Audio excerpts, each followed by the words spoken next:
going to go through a lot of great content, have a lot of great data here to check out, so super excited for that.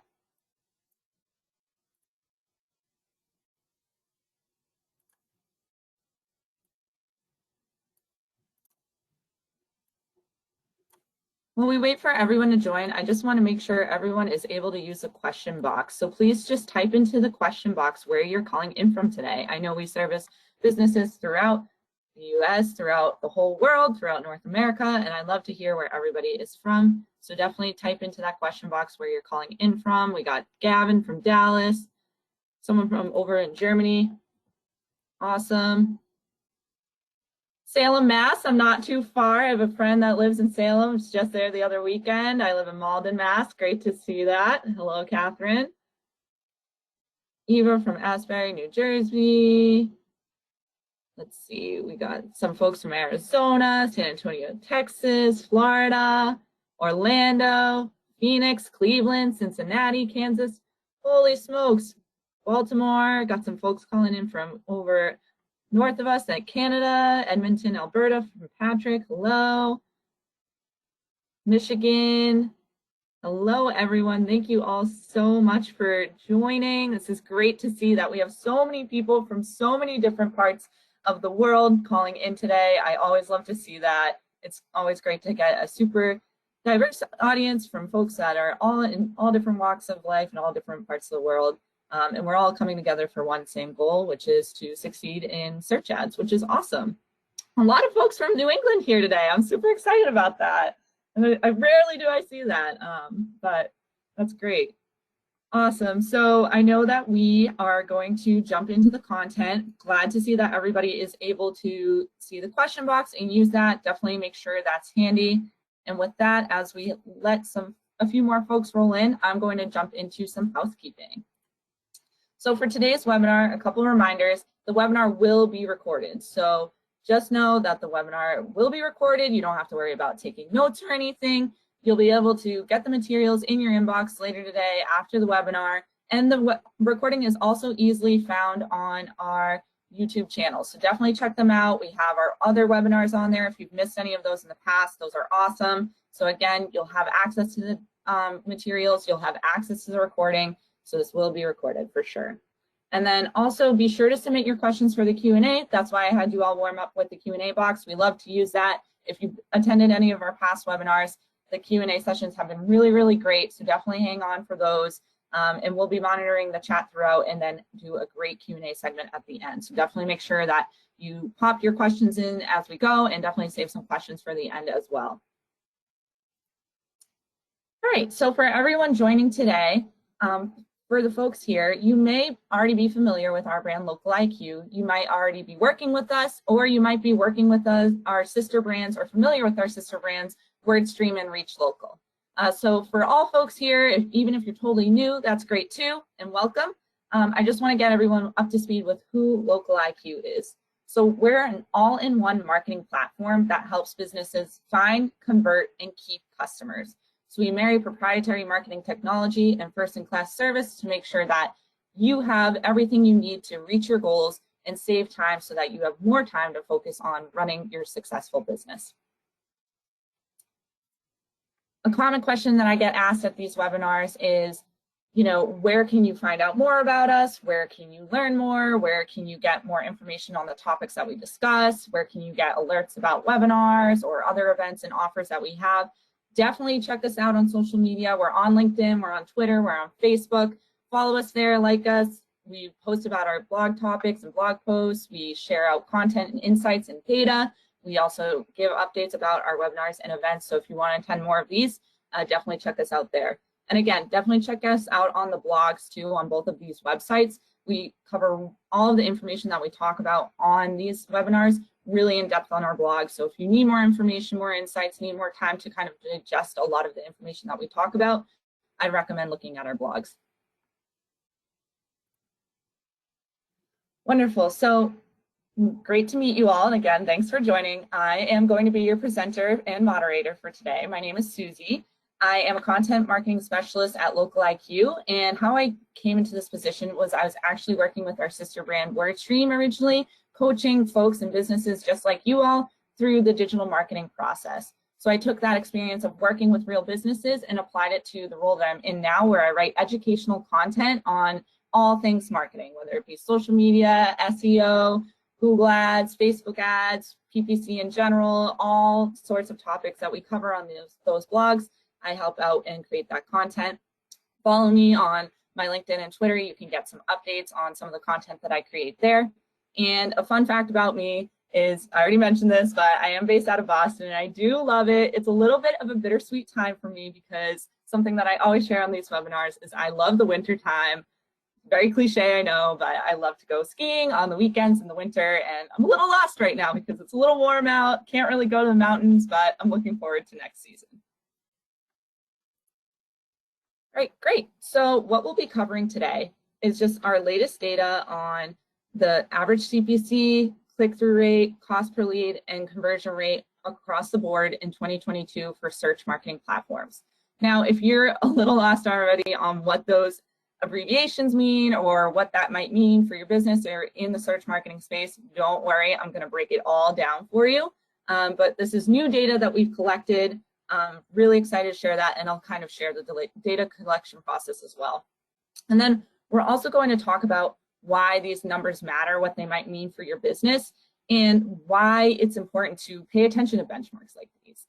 And then I think a lot of folks, when you see this type of content or when you're in this type of webinar or reading these types of blogs, you'll feel like, all right, I know that in my industry, on average, you know, my average cost per click should be XYZ, but I'm not really hitting that.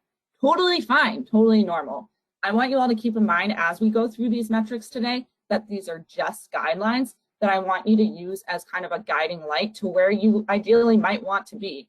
But if you're not where you want to be, totally have been there, and that's totally normal. And I'm going to talk through how you can adjust accordingly if these benchmarks seem a little off from some results that you may have seen in the past. All right, so I love to keep everybody on their toes. If you've attended any of our older webinars, you know I love a quick poll. So I'm going to do a pop quiz to you guys. Please type into the question box. I want to know what your industries are. You know, I know a lot of folks are in niche industries or are in different industries. Here at Local IQ, we're Stream and Reach Local. We help businesses across the board, across many different industries, all shapes and sizes, all parts of the world. So I just am curious, you know, what are some industries that you folks are working in? I see some travel folks. We have some information on that: landscape and home improvement, performing arts, logistics, legal, health and wellness, hearing aids, great to see, fine jewelry. Holy smokes, what a array of industries we have. Entertainment, aesthetics, social work, amazing, real estate, super hot, financial, PR, communications, legal. Holy smokes, so many different, agricultural, business and industrial, public relations, healthcare, an author, a nonprofit, senior living, boutique agencies. Amazing, amazing, amazing, amazing. Thank you all for typing that in. Some auto folks, we got some banking folks here. We really have everyone from across the spectrum on this call, and I'm super excited about it. That is super great to see. Now, again, what I will say is we have to segment out our data by industry, and you might find when we're going through this, you have a very specific niche industry, and each business is unique and different, right? So of course, we wish we could break down our industries by, you know, hundreds of different mini categories within those industries. But again, you want to use these as a guiding light. So find the closest bucket to you as I'm talking through these. And again, just use that as kind of your big picture goal for your overall business. But again, I appreciate the fact that everybody is in very specific niche markets. All right, great. So before we jump into the data, which I know you're all eager to see, I do want to quickly talk about how we came up with this data for 2022. So how we collected our search ads benchmarks, we looked at nearly 20,000 local IQ search ad campaigns. So definitely a lot. There's a big sample here. And again, businesses of all types and sizes. And it's not just US only. It is across all of North America. However, if there are folks on this call that aren't necessarily based in North America, totally fine too. I want you again to just use this as to get an idea of the general landscape and then apply those same concepts that I'm going to talk about to your business. So we did it for folks that were advertising all through of last year, right? And then into Q1 of this year. In order for us to include a category into our reports, there had to be a minimum of 72 unique campaigns in each category. So it's, again, a pretty wide, generous sample. So these, I would say, are fairly accurate. And we have these averages here. Those are median figures to account for any outliers, and everything that you're going to see here today is set in US dollars. But again, for folks that aren't working in those types of currencies, you can still apply these concepts to you as well. All right, first metric, let's get going. Average cost per click. So some of you might not be familiar with seeing CPC float around. It is kind of confusing because in search ads and search in the search space in general, we have a lot of metrics that start with C, right? Conversion, click, all sorts of different metrics. So CPC mostly goes for average cost per click. And how your average cost per click is calculated is it's based off how you're bidding for keywords live in the auction. So, you know, I might bid $5 for all of my keywords for the day, but I only get charged by Google, you know, $1 for one keyword, one click, and, you know, maybe I spend $6 for another click, so it's going to average out to whatever the median would be for that. It can vary between your campaigns and your accounts, so just keep that in mind. And that's totally normal. You're probably not always going to have the same set CPC across the board. You need to be ready to be flexible with that. And it's going to depend on a couple of things. So how competitive your industry is, you know, what keywords might be costing on average within your industry, what you might be bidding on, and again, the health of your accounts. So think as we look through these, how the search platforms will work, right? They have a job to do. They want to provide the most relevant results to the searcher, but then they also need to make money, right? So we're kind of looking at it in two different ways where Google is and Bing as well, right? Because this data is about 80% Google and about 20% Bing. So a pretty even spread across the space, right? Because most businesses are relying more heavily on Google and, you know, doing some Bing as well. So with that, Google, right, might say, you know, I need to show this ad and it's super, super relevant. So I'm willing to sacrifice making a little bit of money off this and getting, you know, this really high quality ad to the searcher for a little bit of a lower cost per click. Versus if I have kind of poor account quality, my ads aren't super relevant to what the searcher might be looking for, they're not, you know, fully filled out, something like that, Google will say, well, this still matches, but it's not really a great result. I'm going to charge up a little bit for this if they end up clicking on it. So, you know, that's not exactly how the algorithm works. It's not talking through it like a person like me or you, but it's kind of a good way to picture how your cost per click could ebb and flow. So let's get into the data. Now I will stay on these slides for a moment because I know everybody does want to see, you know, what their typical costs per clicks are.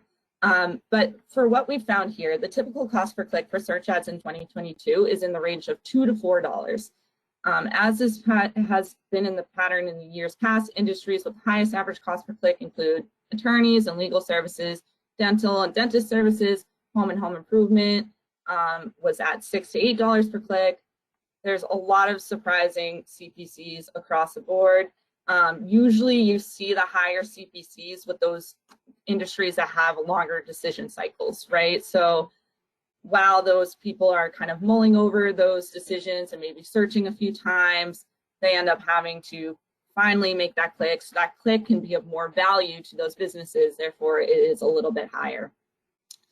Industries with the lowest cost per click we are seeing here, real estate, arts and entertainment, and travel are all under $2. And again, those are industries that generally have a little bit of a higher click-through rate, right? So people are kind of bouncing around constantly, looking at deals, constantly researching. So they're getting a lot more clicks, and then the clicks might not be as high of value every time. And that's why it's important to look at all of these different metrics together. All right, great. Now, again, as you're looking at these, if you feel like your CPC is totally off from this, don't worry, that's normal. Again, these are averages. and we'll talk about what you can do to bring your cost per click down or why your cost per click might be lower versus higher. And again, please bring any questions to the Q&A. All right, so next up we have click-through rate. Now CTR is standing for click-through rate here, so it's out of all the times that your ad does show, how often do you actually pull in that click?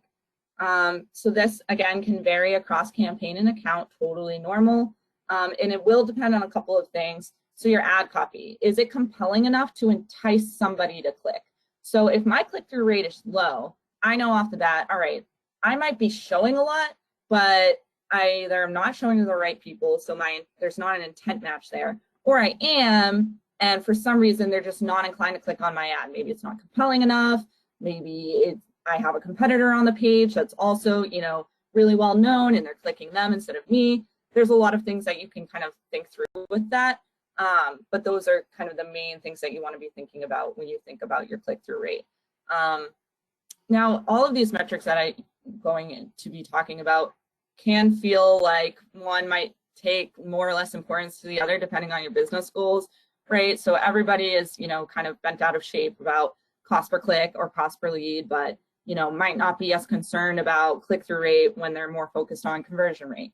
That's totally fine. Everybody's goals are going to be different, but this can matter to your account because at the end of the day, getting that click is half the battle to actually getting that conversion. So if you have a low click-through rate, usually inherently you'll also see a low conversion rate because you're not really actually pulling in people to click to actually make that action after the fact. So here we see our average click-through rates here. And again, I'll stay on this for a sec so everybody can see where their industries are. So most of the industries we looked at have an average click-through rate in the 6 to 7% range. Outliers, again, are consistent with previous years. We have attorneys and legal services lower than average at 4%, and arts and entertainment higher than average at 11%. These are going to ebb and flow, and you'll see that relationship with the CPC and the CTR here, right? So as I just pointed out, legal services might have a lower click-through rate, but when they do finally pull in those clicks, right, because it's a little bit of a longer decision-making process, their sales cycle for the most part, they are of higher value, so they cost a little bit more, but they're not like paying for those high cost clicks all the time. They're a little bit more rare and hard to come by for that industry, versus arts and entertainment might have a little bit of a lower CPC, but they're paying for those clicks all day long, right? So it's going to kind of impact how they overall spend. That year over year, some of the highest increases we saw was in sports and recreation. So we saw sports and recreation is up there at about 14%. And we had some was at 14%, but they have previously went down year over year. So definitely you're going to see your industries changing a little bit. If you're familiar with any of our previous benchmarks, definitely check those out to compare.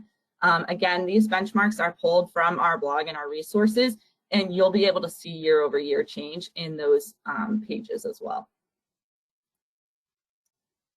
All right, now I'm getting to the big metric that everybody cares so much about, average cost per lead. And that's completely understandable, right? Your average cost per lead is usually the end game for most businesses because it defines, you know, your bang for your buck, right? So a lot of folks might have seen CPL, that of course stands for cost per lead. If you're not a lead generating business, that's fine. Like, this metric will still apply to you. A lot of people might also know it as cost per acquisition or cost per action, so CPA, and that's how it's shown in the native platform, is cost per conversion. My funny joke about CPL is that we already had CPC with cost per click, so we couldn't call it CPC again because we couldn't call it cost per conversion because we already had cost per click. But at the end of the day, it's calculated by your total spend divided by your total number of conversions. So again, that's pretty basic, going to be a go-to ROI metric for most folks. And it will depend on many different factors, including your current cost per click, right? So if my cost per click is higher and I'm optimizing to increase my click-through rate, that's going to drive my spend up. But if I'm driving those high cost clicks to my site and they're not converting, then my CPL is going to shoot up, right? Because I'm not getting as many leads to offset that. So depending on how you're spending, your budgets, your bids, that will all round out to what your CPL might be. So if you're bidding really, really high, these platforms are going to take what they can get and get that high cost click because you're bidding a little bit higher, but it might not always result into those conversions, which we'll get to conversion rate in a little bit, but I do just want to kind of reiterate that as well. And then also your tracking. And I think a lot of folks forget this, and it couldn't be more important. You can define your conversions however you want. So you could count a click or a video view as a conversion, but that might not necessarily translate to a direct customer or a direct money-making action. So if I'm tracking, a million different actions across my site, I'm tracking calls, I'm tracking form fills, I'm tracking clicks, I'm tracking, chats, and those are all individual conversions that somebody could do. That's going to drive up my conversion rate, and it's going to lower my CPL. So you might have a great CPL, but it doesn't actually translate to the end goal of your business because you're just counting a lot of actions. So in the search platform, it looks correct and it looks nice and low and a nice low CPL, but it doesn't actually translate to money-making actions. So, and then the opposite could happen too. Let's say maybe you're only tracking, one form fill that's on, one page on your site. Maybe it's hard to get to. And you're like, why is my CPL so high? It's probably because you're not converting because you're only tracking like one specific action. So I usually suggest to folks to try and find a happy medium there because that can really impact how your results are going to show in the platforms. All right, so going in here for your CPL, again, I know this is a really popular one, so I'll try and stay on it here, but it tends to be a little bit more nuanced than CPC or some of those other cost metrics. So while low cost per lead is of course desirable, industries with higher cost customer values can afford to spend a little bit more per lead. So the industries with the highest cost per lead are attorneys and legal services and careers at just over $80. The furniture and finance and insurance industries and business services industries are not far behind at around $75. And the industries with the lowest cost per lead, under $18, include animal and pets and automotive repair, services, and parts. So the biggest changes that we saw year over year here is in career and employment, which increased 52% from $54 to $81. This makes sense though, as it's one of the industries with the highest increase in click-through rate, and the higher click-through rate can result in a lower conversion rate, causing costs per lead to go up. It's also worth noting that the beauty and personal care saw a 22% decrease in cost per lead from $51 to $40 this year. So again, we're comparing from our previous year-over-year data that we have, and this is our 2022 data here. And you're going to notice, again, that pattern, right? So if my cost per click in my industry tends to be higher, then of course my cost per lead is probably going to be higher too because I'm spending more per click, and vice versa. And then you might also see changes in that too. So let's say I have a really, really low cost per click, maybe I'm in apparel, but I also have a pretty high conversion rate because, I'm selling, I have a bigger e-commerce website, I'm counting purchases as conversions, my cost per click is pretty low, and, I'm selling pretty much like smaller items, maybe they're a little bit cheaper, so I might be selling more of those. So my cost per lead might still be pretty low and my conversion rate might be really high. And that's where other metrics like return on ad spend can come into play to show the revenue that you're actually bringing in rather than just the cost per lead or per conversion.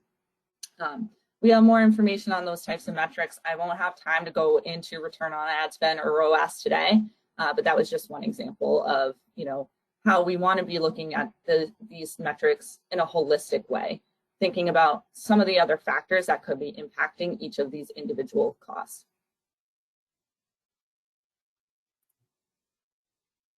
Great.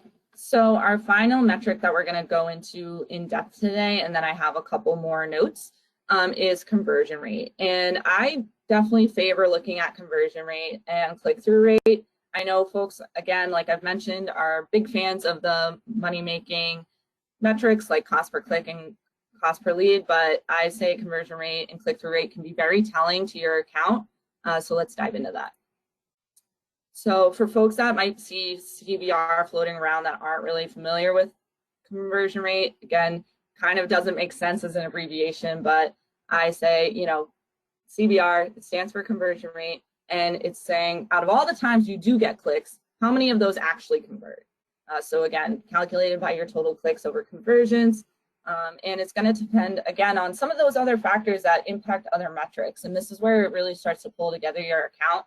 So again, if your ad copy is super clear on what you want them to do when they get to your landing page, is super enticing, is really strong, you're ranking high up on the page, you're getting that click, then you're most likely going to have a higher conversion rate.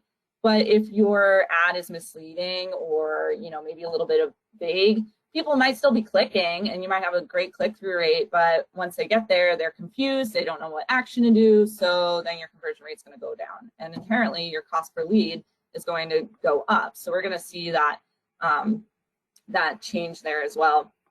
And then intent and query matching. Again, if you are targeting, a keyword that you really, really want to show for, but it doesn't really translate well to the actual action that you want folks to take, that could also impact your conversion rate. So you really want to be thinking about the intent of the searcher, right? So, thinking about those transactional, informational searches versus those purposeful searches that are looking to actually do something, not necessarily targeting keywords that are going to translate to somebody just looking up information or, asking, what is or how to do something, but more like where to buy something or where to book something could be a little bit more action oriented and can help your conversion rate. Also, your landing page is going to have a big impact on this as well. I kind of started talking about that a little bit of how, depending on how your ad is positioned and how it explains what you're looking for the ideal user to do, that's half the battle. But once they get there, you need to make that action clear and easy to access. So making sure your landing page is loading quickly, making sure that the action is clear, that it's, maybe responsive for mobile users, things like that, that make it easy for people to convert. Because if it's a little difficult or they have to search, you're gonna find that your conversion rate goes down and your CPL goes up because maybe you are matching that intent and people do want to convert, but they get confused once they hit your site. And then again, your chosen tracking methods. So if you have a ton of different conversions that you're tracking, obviously your conversion rate is going to go up because you have all these different possible actions that people can do. So it's a little bit easier for them to convert versus maybe just sticking to one action. And that might look different for every business. Maybe foot traffic is of a higher value to you, or phone calls, which are definitely still trackable through search marketing. But it really is going to depend on how you set that up. So with conversion rates here, the average conversion rate we're seeing is varying across industries pretty widely. From apparel and fashion and furniture, we saw around a 2% conversion rate and all the way up to 15% for animals and pets and physicians and surgeons. Dentists and dental services weren't far behind at 13%. And these were the same industries with the lowest and highest conversion rates actually from our 2021 data. It's also encouraging to see that the average conversion rate for arts and entertainment saw a 34% increase, likely due to the changing habits during the pandemic we saw. And shopping, collectibles, and gifts and fashion, however, both decreased by over 50%. It's possible that as much as people are venturing out more, they're researching more online, but buying it in store. So again, something you want to think about with your conversion rate is your entire customer journey, right? So it doesn't mean that your search marketing is ineffective if your conversion rate is low or your CPL is high. Maybe you're driving awareness, maybe they're looking you up, and then they're, you're paying for that click to your website, which I know hurts sometimes for businesses when you're paying for a click that you feel like isn't translating to anything. On the dashboard, it shows that way. But when you really look holistically at your overall business growth, you notice, more foot traffic, more calls, more general awareness of your brand, things like that, more followers even on social. So everything is kind of intertwined when it comes to digital marketing, and it can be easy to forget that and get bogged down into these metrics, but I would keep that in mind as we continue to look through these. So why these metrics matter and how they tie together. You might be thinking, all right, that was a lot of different metrics, a lot of different data. I'm not really sure what my business stands within my industry or within my, overall industry umbrella, whatever it may be. I'm going to try and help, break it down for everyone here today. So I will say this again and again, but you want to be looking at your search marketing holistically. So first and foremost, you do want to start with budget. Now, I am a firm believer in not always suggesting just a budget increase. For those of you who are active in search marketing platforms, you might see that notification a lot. They always want you to raise your budget, and I get it. At the end of the day, the more money you're going to put into a campaign, you got to spend money to make money. You're probably going to see increased results.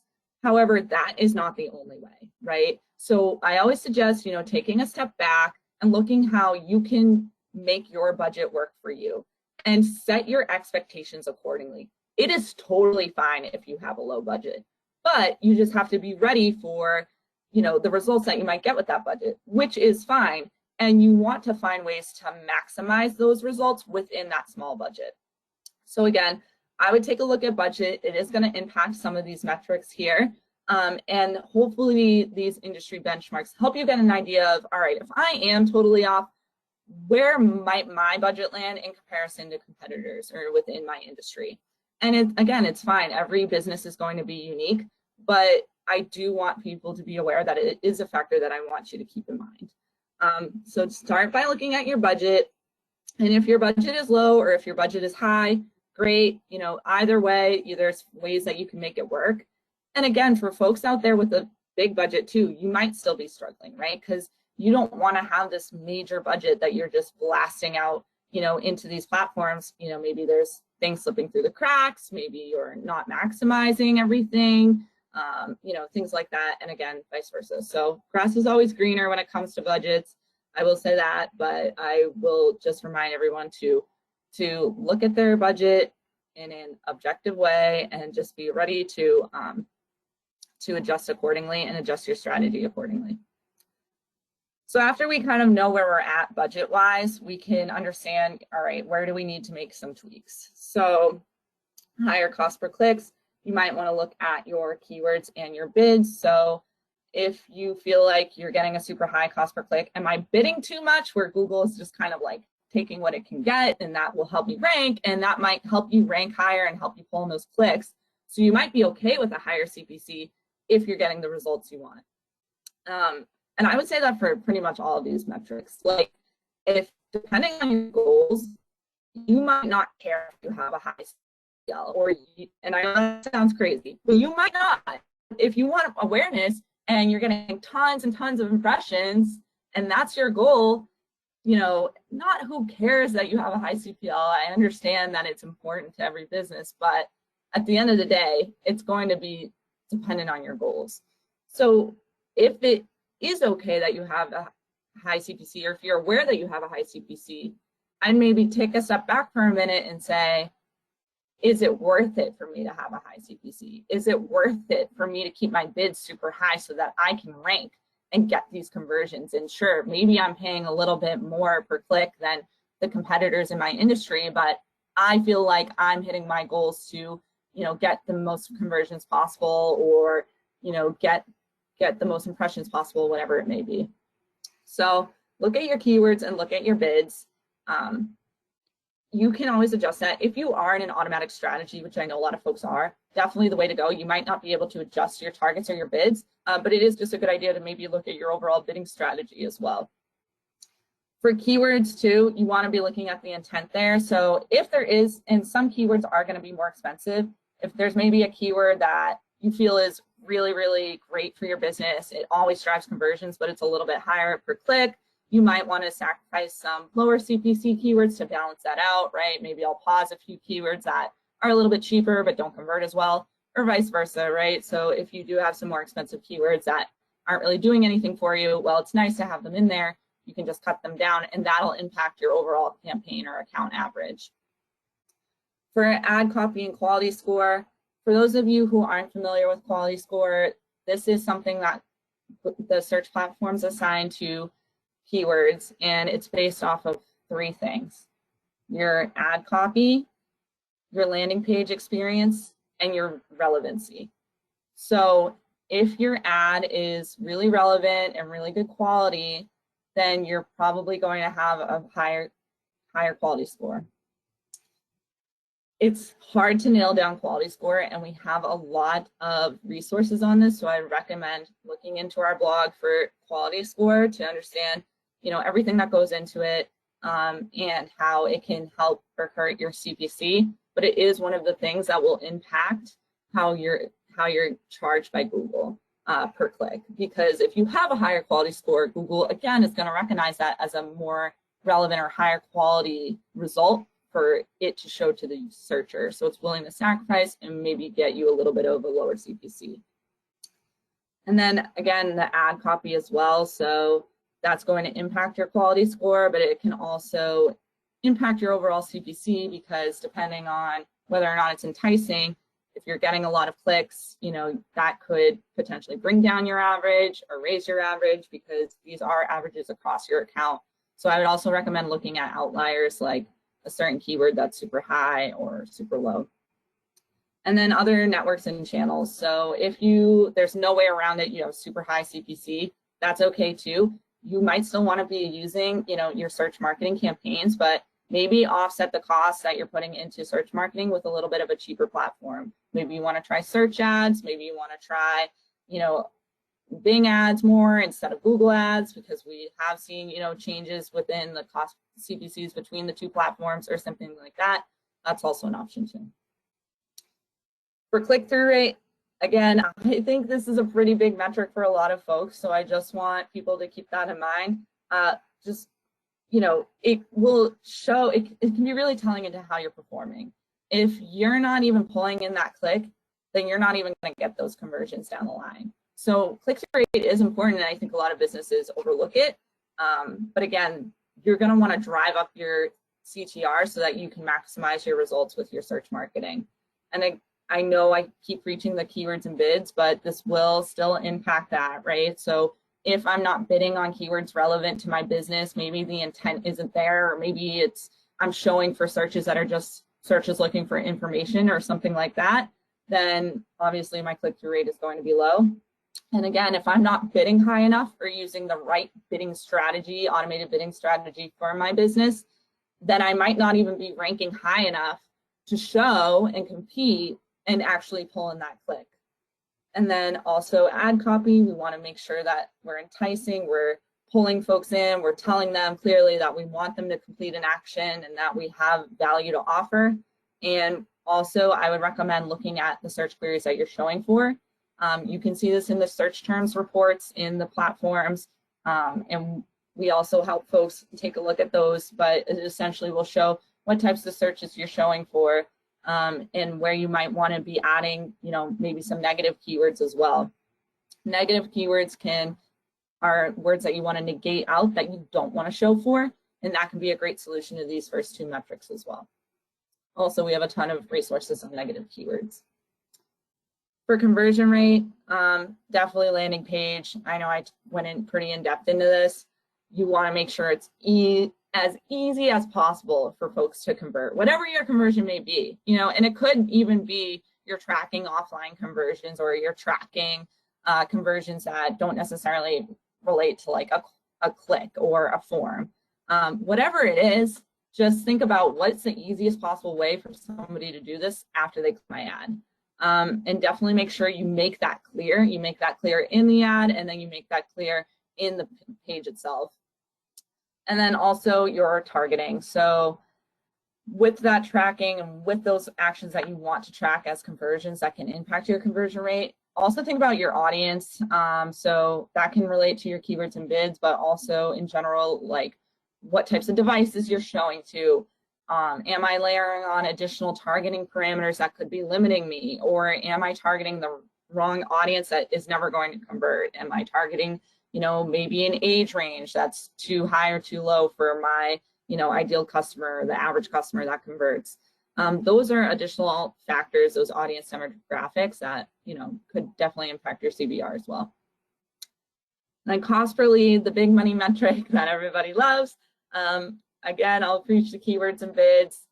The higher paying for a click, then the higher CPL is going to be because you're spending more, and then you might maintain the same conversion rate, or you might raise it or lower it, but that'll impact your CPL. Also your competitors. So if you feel like you're getting a lot of clicks but they're not converting, do you have a competitor that might be stealing those customers in a way, or potentially making it harder for you to convert? Is there offers that you could potentially do to promote your business to kind of compete with them or show the value that you have over them? And then again, that audience, are they ready to convert? Do they need time to think about it? That's another thing to think about with search marketing.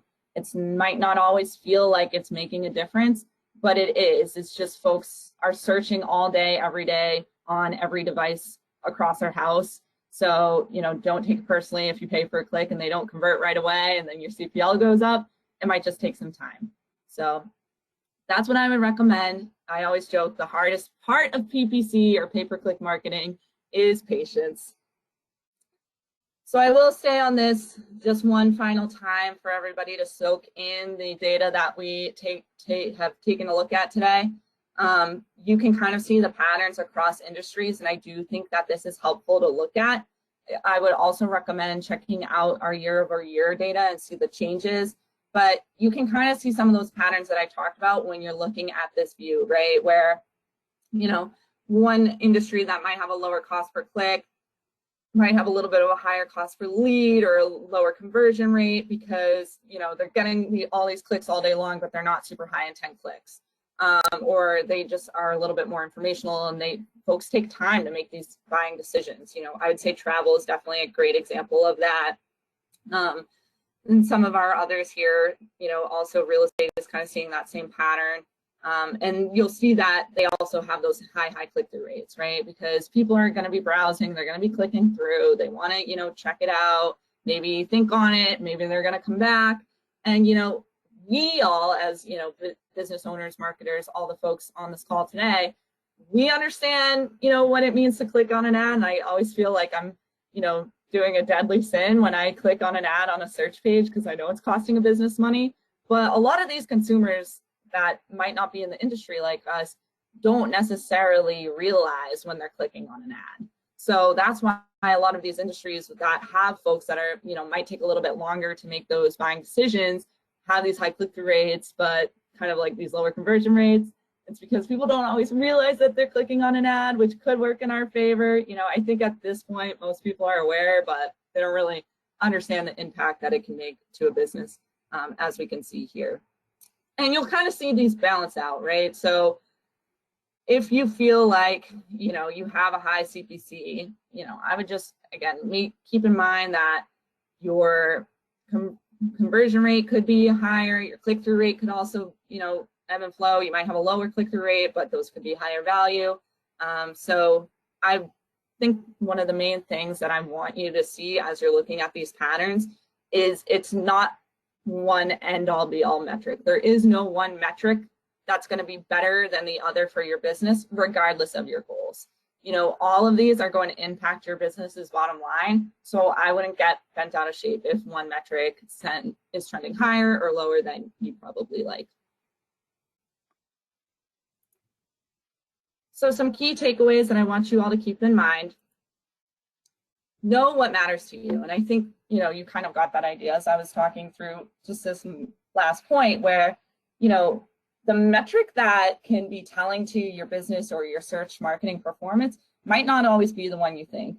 I know I keep harping on it, but your CPL, as much as people care about CPL, it might not be the end-all be-all metric for your business if you're trying to get awareness, or you're trying to increase your website traffic, or you're trying to understand your audience patterns. You might be wanting to look at click-through rate, or you might be wanting to look at your conversion rate. So some of these metrics might be new to you folks here today. So definitely know, your end-all business goals and what's going to matter to you. And these metrics are going to all impact your business. So I wouldn't get hung up on one metric. Know what might work for you, and know that it might not always be what you think. Keep an open mind when you're doing your PPC.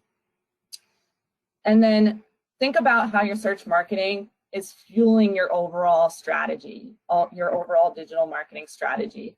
So for example, what can search ads do to help your bottom line? So are they, you might not see the greatest conversion rate off search ads off the bat, or you might not see the results that you're looking for, but you're noticing an increase in your social presence, or you're noticing an increase in foot traffic again. Like that can all be impacted by your search marketing, and vice versa. So maybe you're generating that general awareness on social and then closing the deal with search ads. So I would also think backwards and backtrack a little bit into, how can my search marketing help my other channels, but how can my other channels also help my search marketing? If I don't have brand awareness, people probably aren't going to be looking up my brand name. And if they do see my ad, they're probably not going to be clicking on it because they don't know my business. Totally fine. Think about what you can do on other channels to generate that awareness to help build your search marketing. Also, as we saw here today, benchmarking is a huge tool that can help your business. As you can see, these can be great guiding lights. So it's hard when you're looking at your performance day in and day out to be like, all right, great, my click-through rate is 6%. Well, what does that mean for me? I have no idea. It doesn't translate to anything. I don't know what my competitors are. So use these benchmarks as a tool to say, do I need to optimize? Do I need to scale back? Do I need to build out? Know your industry as well as you would your own performance, right? So I think that's important. And you all know, if any of you have joined any of our past webinars, and especially the ones that I've presented, there's one thing that I always preach. So if there's one thing that I want you to take away from this presentation today, is always have a backup plan, right? So if you're not seeing the results you want, or you feel like you're a little different from your industry, where one metric falls, another metric thrives, right? We saw that with these metrics that we saw today. You might have a higher click-through rate, but a lower CPC, and so on and so on. So know what works for you and always be ready to try something new. So if you're not seeing the results that you want with search, there's always endless opportunities to optimize, to change, to try something new, to try a different platform. Be ready, have a backup plan, so that way when you do have results that change, and they're always going to change, and that's okay, just be ready for what the next step will be. Even if you're doing great, awesome, I'm doing great with my search marketing, what can I do to make it even better? Or what can I do to keep this up? So always be thinking in the back of your head, all right, what is the best and worst case scenarios with these campaigns, and what can I do in that situation if it arises? So those are kind of our 4 main points that I want you all to keep in mind. And with that, we're going to launch a poll. If you feel like this was helpful, if maybe you want more information, you need to look into your own accounts a little bit more, you want to see how else you can maximize your digital marketing, definitely hit yes on that poll. We're going to keep that up for the remainder of the screen, so if you need some time to think about it, totally fine. But I know a lot of folks on these webinars tend to have individual questions that are specific to their unique business scenario. I definitely, in that case, would recommend hitting yes, just so you can get some more personal advice from an expert from our team. So definitely would recommend that. Again, we're going to keep this poll up for the remainder of the webinar. And with that, I'm going to jump into Q&A. And let's see here, there's a heck of a lot of questions coming in from here. Tons and tons of questions. This is awesome. Definitely chat in your questions, you guys. I see there's a lot that we could go through. I'm going to pick a few to get us started. So, someone had asked about the data here. This was from Katina. Thank you, Katina, for asking this. If the metrics contain any brand search campaigns. So it's 72 unique campaigns per category, per industry category. So it could be, they're all unique. They're not all just branded, and they're not all just non-branded. Someone else asked a pretty interesting question. This is from Celine. Can I have 100 keywords or more in a campaign? Good question, Celine. This is going to look different for everyone. And this is where digital marketing and PPC can get pretty finicky, because everyone's going to have a different opinion on keywords. We have a lot of great resources on account structure and the pros and cons to, minimum or maximum keywords. I would say 100 is a lot, so be ready to manage that. That's what I would say. Now, other advertisers or other folks that have, access to, automated tools at hand, like Local IQ's Client Center, for example, might be able to manage that, right? Because you have some automation in place, some rules set in place to manage all of those keywords. But for most folks, it's probably not realistic, and here's why. You want to make your campaigns manageable, right? You're already doing a million things in your role. Maybe you're a marketer, maybe you're a marketing manager, director, business owner, whatever you may be. And you probably only have a certain amount of time in your day to manage your Google ads, Microsoft ads, and so on. When you're looking at performance and you're trying to navigate, what are my best keywords? What's going to perform the best? It's going to get harder and harder the more keywords you have. So you want to be able to keep it manageable. And in today's world, with the changing search space and all of the changes that Google has implemented with, close variants, where it's reading through the context of keywords and match types and things like that, you really only need your core terms in your campaigns. Probably not necessary. And I understand the approach here where you're probably, maybe selling a product or have really specific offerings and you want to try and catch all of that traffic. You're not really outsmarting the audience like you think you are, where you're trying to put in that like specific keyword for a very specific product. Maybe I say, I want this specific, pipe or part and I need it in this specific size. You could just put the general term and Google will be able to read through and know that, when they do type in that specific part or pipe size, that it would match to your general term. So I would say you probably don't need 100 keywords, but, it's going to be specific to each person. Okay, great. Some more questions here.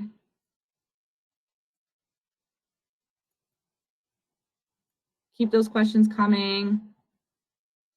This is a great question from Lee. Lee Phillips here. How relevant or irrelevant is optimization score? It seems like most of the suggestions are based around spending more money, and if you ignore them, your score automatically goes up or down. So for folks who are active in the Google platform, you may have noticed lately they're really pushing this optimization score product. And this has been a super hot topic in PPC chat. Aside from our great industry resources at WordStream and Local IQ, I keep up with it because I'm in the industry, but I would recommend looking at hashtag PPC chat and Twitter because this comes up a lot from a lot of different marketers and experts like me. But optimization score is pretty much this guiding light that Google introduced into the platform, the native platform for folks that are actively advertising in there and clicking around in there to understand how they can optimize. So it's just Google's algorithm, and again, not thinking through it like a person or a consultant, but just crunching all the data in your account and giving suggestions automatically about how it can try and help you to advertise. And yes, something that we've noticed and a lot of experts have noticed is it obviously is going to push the budget push, right? It's going to suggest that you raise your campaign budgets. It's going to suggest that you raise your bids. And that might be necessary, but if it's not feasible, it's not worth pushing it up to raise your optimization score. It does feel like optimization score impacts your account and you want to try and raise it, but it's not really going to kill your account if you have a low optimization score or if you ignore those suggestions. What I do with my folks that I've worked with is, go in there, check it, see what suggestions they have. Sometimes they're helpful. Maybe it's, pausing some keywords, maybe it's adding some ad extensions. Totally fine, do that. But if you're seeing these suggestions that say you need to raise your budget and for the sake of your optimization score, but you can't afford it, not worth it, right? So I'd say do the optimization score suggestions when you can. Try and keep your score up. Probably a good idea, but don't go crazy over it. This is a great question from Sunny here. How long should a Google campaign run to get learning? How do you highlight flash sales or promotions that last for a limited time? Great question. I always say, again, the hardest part of PPC is patience. you're not going to see results right away with search marketing, but you're going to see them probably a little bit quicker than longer term strategies like search engine optimization or SEO, or longer term campaigns. I say give your campaigns at minimum 14 days, 2 weeks. At minimum. More ideally, you'd be giving it closer to a month, because you need time to first get out of that learning period that Sunny just pointed out, right? If you're on some automated strategies, Google's algorithm is going to take some time to understand what you're actually running and what is going to work best for you. So it's running some tests in that initial phase, but then also to just get a large enough sample of data to really understand the patterns and start making data-backed optimization decisions. In the case of flash sales or promotions, I have done this with folks and it still is pretty effective. And that's because, as opposed to SEO, search marketing, search advertising is that faucet that you can just turn on and you'll see results because you're putting budget into it. So for a flash sale or limited time promotion, you might be potentially putting a little bit more budget behind that campaign. You might be, doing a different bidding strategy, or you might be trying a different campaign type.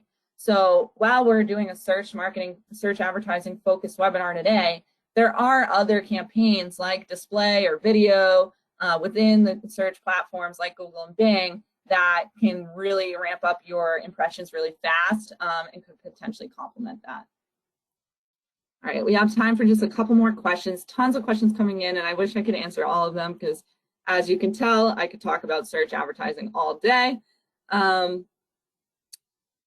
Karen asked, what is an average or a good quality score? Great question. And again, I love to talk about quality score because it's kind of like, if you have a low quality score and you're still hitting the goals you want, then who cares if you have a low quality score kind of thing. But at the end of the day, you want to be optimizing your account as much as possible. So I definitely get this, and especially if you're trying to maximize your results. And like I said, it will impact, how you're going to rank, things like that. I would say what I've told folks is anything 7 to above, and quality score is rated on a scale of 1 to 10, anything 7 to above is absolutely amazing, right? Those 4, 5, 6s about average, you'll still get results, you make a buy. Anything below a 3 or below probably needs some improvement. And that's pretty much what I would say is like the average or good in terms of quality score. And that's what I've seen with the hundreds of campaigns that I've looked at over the years working in this industry. What I would say too is Google will also indicate where you're at, if it's average, if it's good or excellent. It usually gives you an idea now on the platform, which is a nice new feature that they have.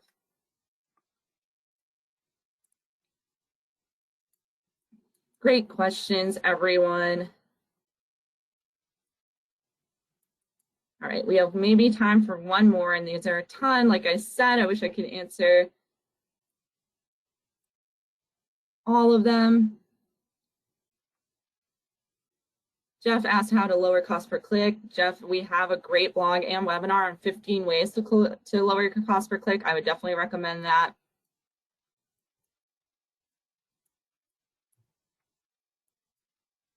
Many folks are asking about their specific industries. So a couple of folks have asked about budget, and I'll wrap up with this last question of, what's a low budget? What's the right budget for me? How do I know what budget to have? Now, we do cover this in some other webinars and in our resources, so definitely check those out. But what I will say is your budget is going to be dependent on your expectations. So if you have a super high CPC and you have, like, let's say you have a $10 CPC and you have a $10 daily budget, guess what? You're getting 1 click a day, and that's all you can afford. And that's fine, but just set your expectations like that accordingly and work with that, 1 click a day that you do get, and start building that over time. So I would say base your budget kind of around like your average cost in the industry. I hope that was helpful. I know we're right at time. This was a really great session, everyone. Thank you so much for joining. There's a ton of questions.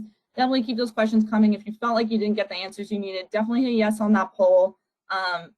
Keep an eye out for the materials for this later. Check out the recording on our YouTube. Check out our other webinars, our resources. And thank you all so much for joining. I hope you have a wonderful day.